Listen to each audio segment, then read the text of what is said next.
With all her strength, she threw the calabash far away, disappearing into a swirling portal to another world. With all his strength, he threw the calabash far into the rushing waters, watching it sink out of sight. They were turning into pigs, but in their greed and excitement, they didn't notice the changes. I wish to be far away from this woman, to a place of safety. The calabash's eyes glowed brightly, and in an instant, Limca vanished. I have located it. It is now within our reach. The head witch's eyes narrowed. Excellent! That calabash is evil and must be destroyed.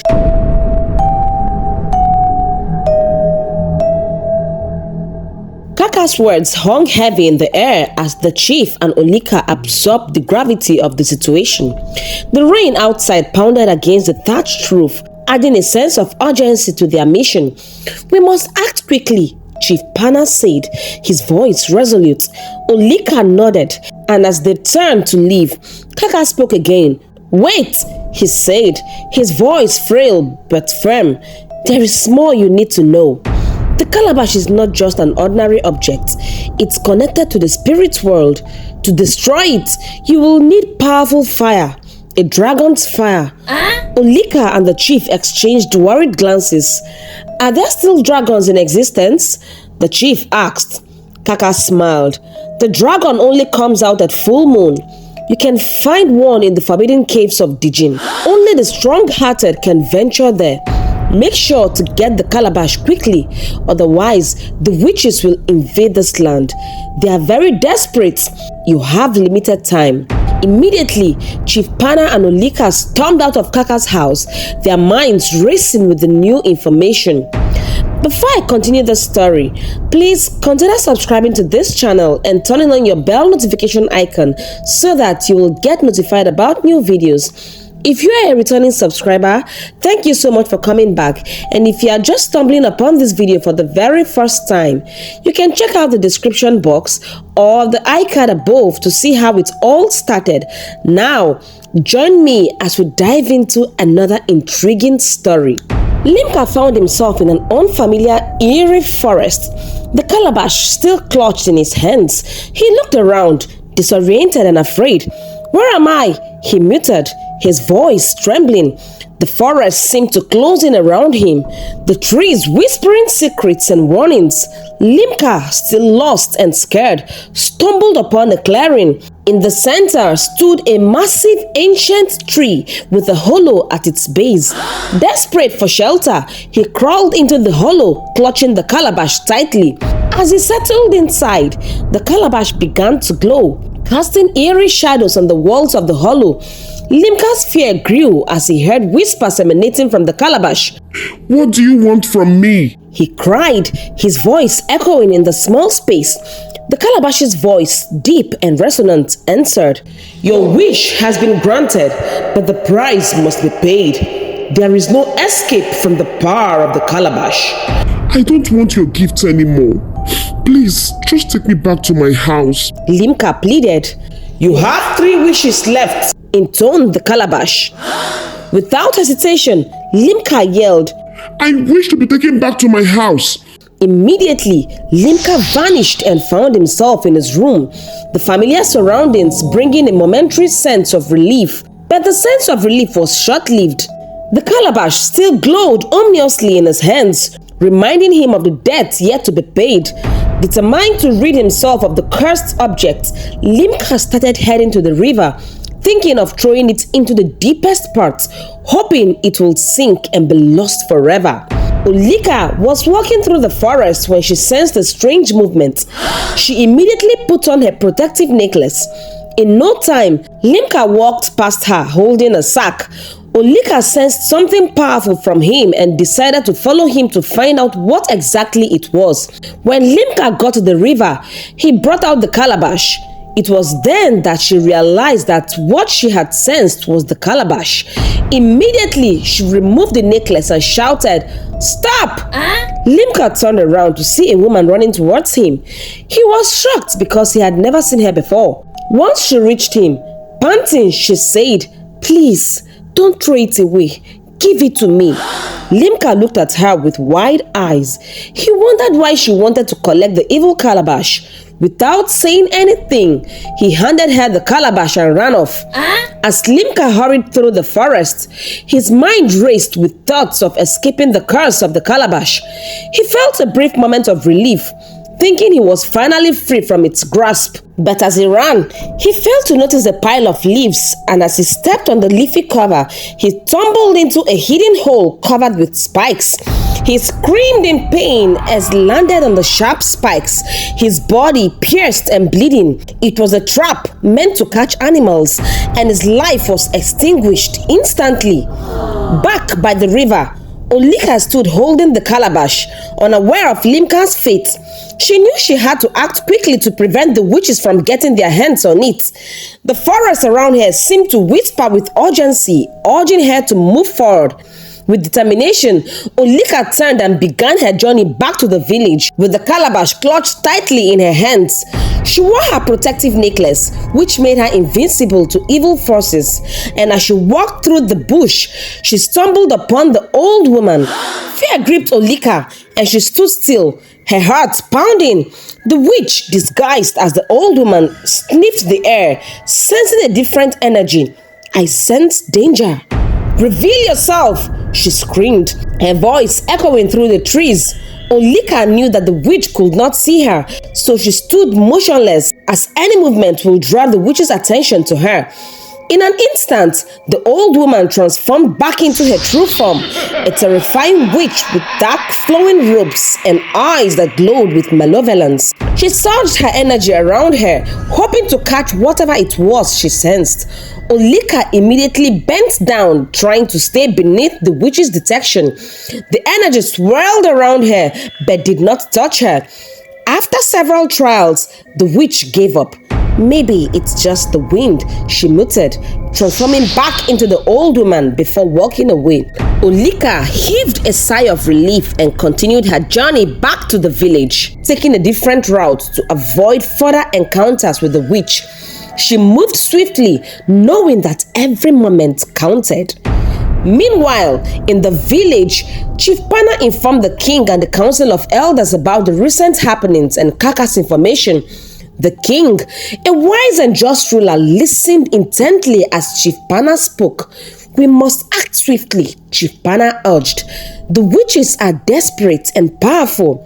We need to ensure the calabash is returned and destroyed." The king nodded gravely. "Summon 5 of our bravest men," he ordered.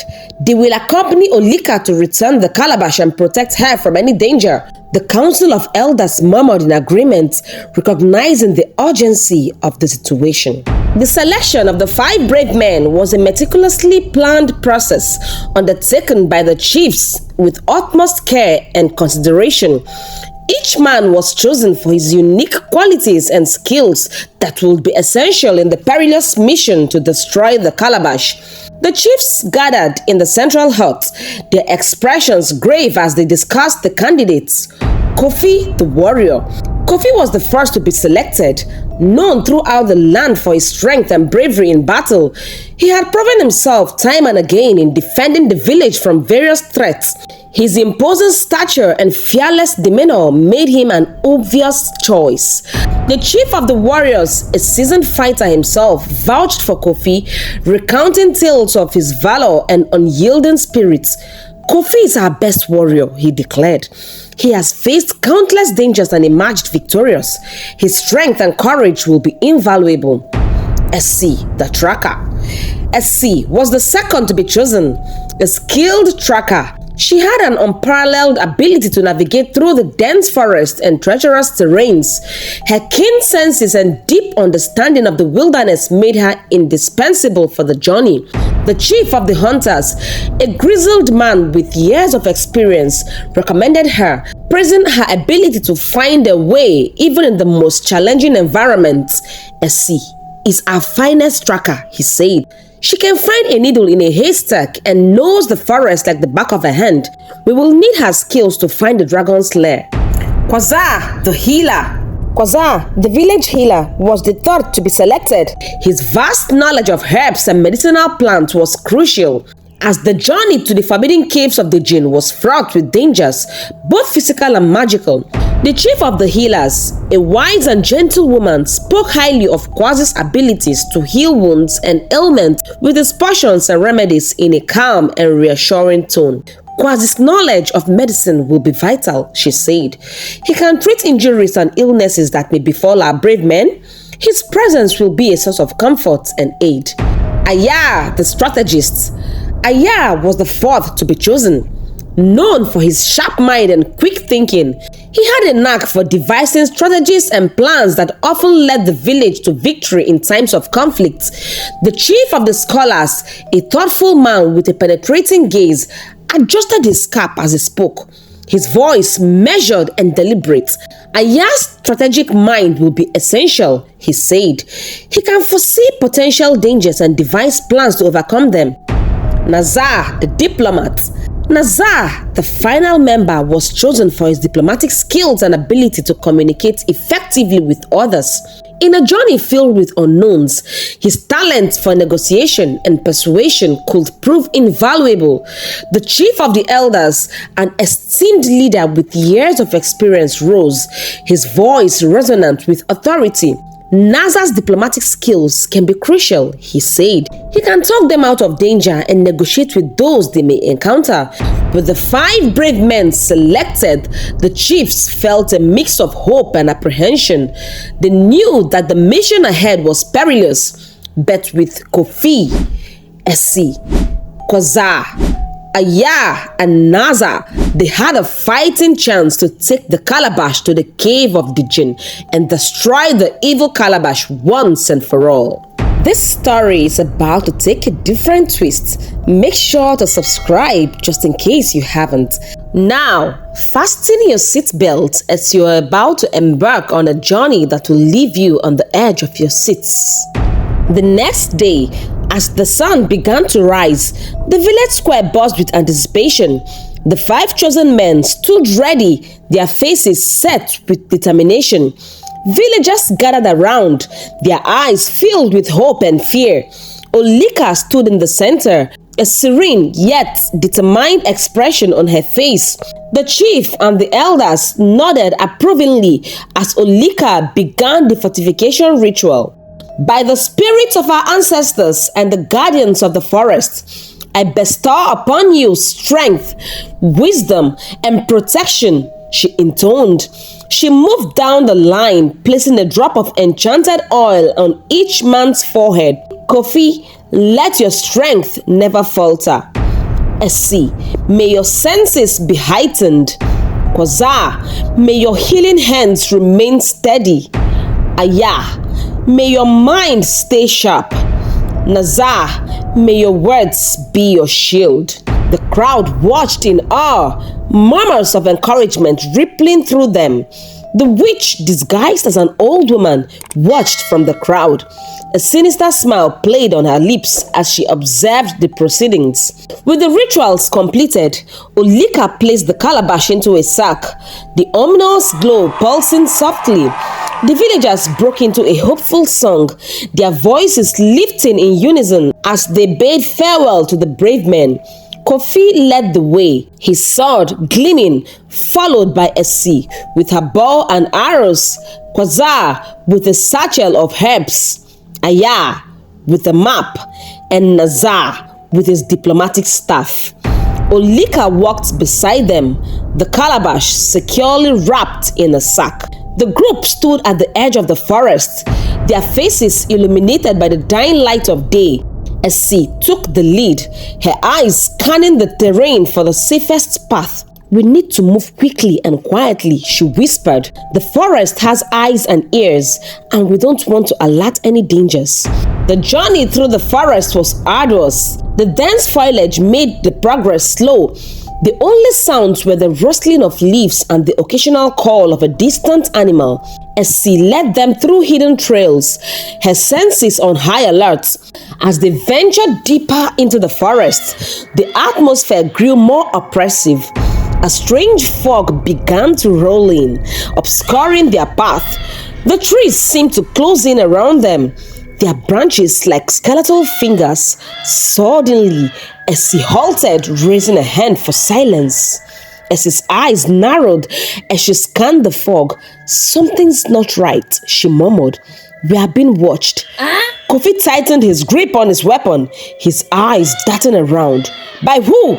Before Essie could answer, a chilling laughter echoed through the forest. The fog thickened and a shadowy figure emerged, cloaked in darkness. It was the head witch, her eyes glowing with malevolent intent. The witch's voice was grating and sinister. "So the villagers have sent their finest. How amusing." Olika spoke up, her voice calm but firm. "We seek only to end the curse of the Calabash. Stand aside and no harm will come to you." The witch's laughter grew louder, more menacing. "You think you can defeat me? The Calabash's power is beyond your comprehension. Give it to me and I will spare you all." Without warning, the witch raised her hands and the forest came alive. The trees groaned and twisted, their branches reaching out like claws. Dark shapes emerged from the shadows, creatures of nightmare and darkness summoned by the witch's dark magic. Immediately, all 5 of the warriors started fighting off the spirits, leaving out the witch who was now heading towards Olika. Olika quickly sensed the distraction and shouted, "Put on your necklace and focus on the witch. This is a distraction."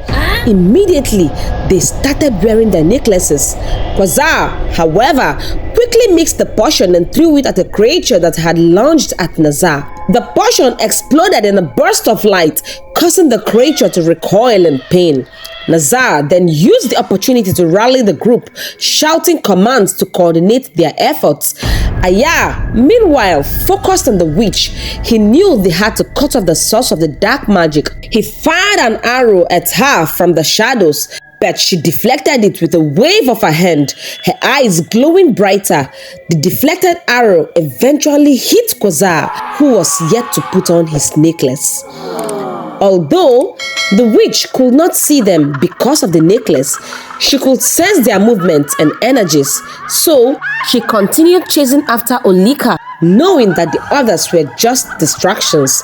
The remaining 4 warriors chased after the witch relentlessly, and just when it seemed like all hope was lost, Essie spotted a weakness in the witch's defenses. Her magic didn't cover her back.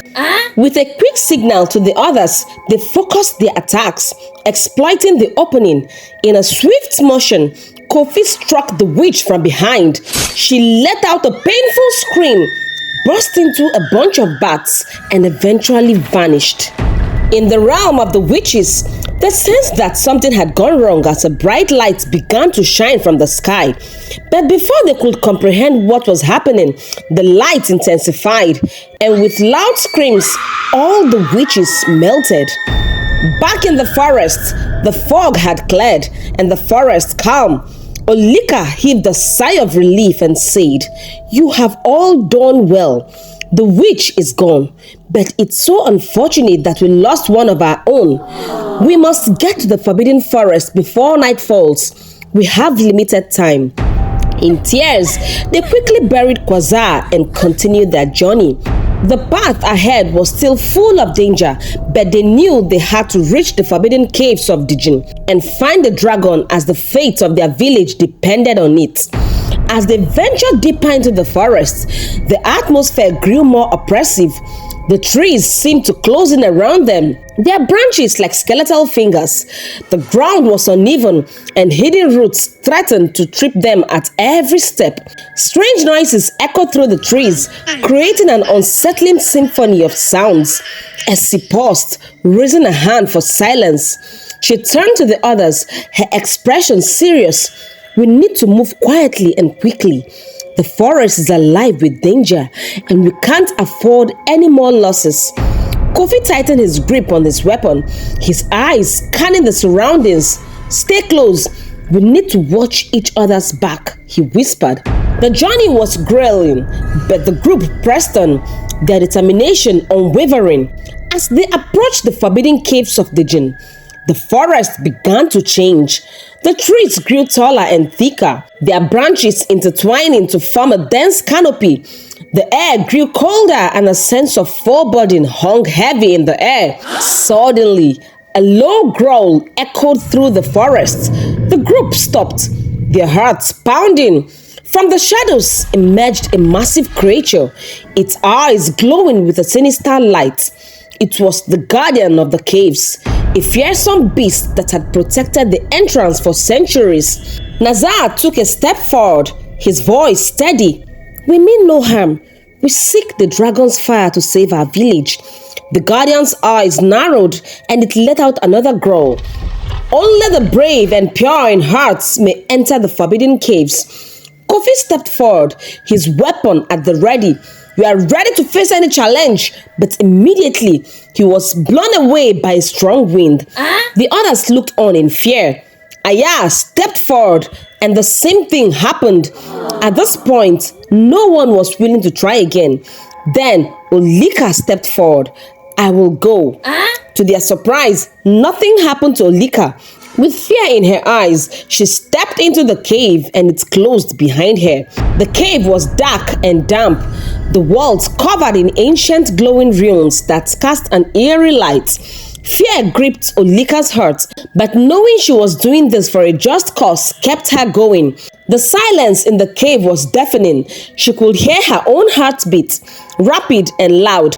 Suddenly, the narrow passage widened and she found herself in a vast opening. To her surprise, it was night already and the moon was shining bright in the sky. In the center of the opening lay the dragon, its massive form coiled around the pedestal. The dragon's scales glimmered in the moonlight. Its eyes were closed and it seemed to be asleep, but Olika knew better than to let her guard down. As Olika approached, the dragon stared. Its eyes opened, revealing pupils like burning embers. The dragon raised its head and its voice echoed through the chamber, deep and resonant. "Who dares enter my domain?" Olika took a deep breath, her voice trembling but clear. "I am Olika, and I come seeking the dragon's fire to destroy this calabash and save my village." The dragon regarded her for a moment, its eyes narrowing. "You carry great bravery and burden in your heart, Olika. But are you sure that this is what you want?" "I am," Olika replied, her resolve unwavering. The dragon let out a low growl of approval. "Very well, place the calabash before me." Olika did as she was told, setting the golden calabash on the pedestal. The dragon took a deep breath, its chest expanding. Then, with a roar that shook the cavern, it breathed a stream of intense flames. The fire engulfed the calabash, the golden surface melting and warping under the heat. The calabash began to crack and hiss, releasing dark smoke that writhed and screamed before dissipating into nothingness. With the calabash destroyed, the dragon's fire faded. The dragon looked at Olika, its eyes softer now. "You have done well, Olika. Your village is now safe. Now return to your people."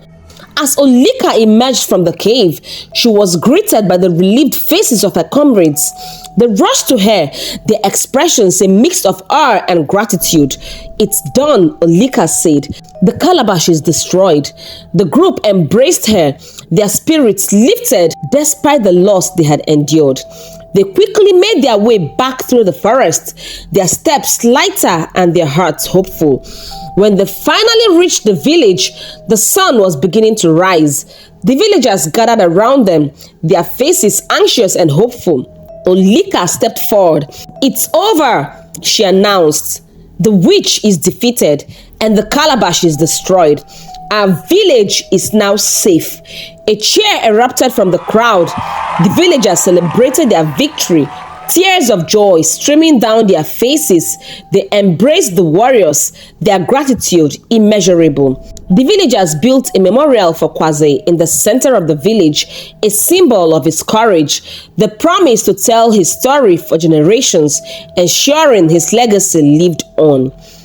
With the threat of the witches gone and the calabash destroyed, the village flourished. The warriors returned to their lives, their bond stronger than ever. Peace and prosperity returned to the land, and the people of Baka lived happily ever after. What did you learn from this story? Let me know in the comment section. If you enjoyed this story and would like to see more interesting stories, please consider subscribing to this channel, not forgetting to turn on the bell notification icon so that once a new video is being posted, you will be the first to be notified. You can also check out these videos here. I promise you won't be disappointed. Till we meet again in my next video, remain blessed.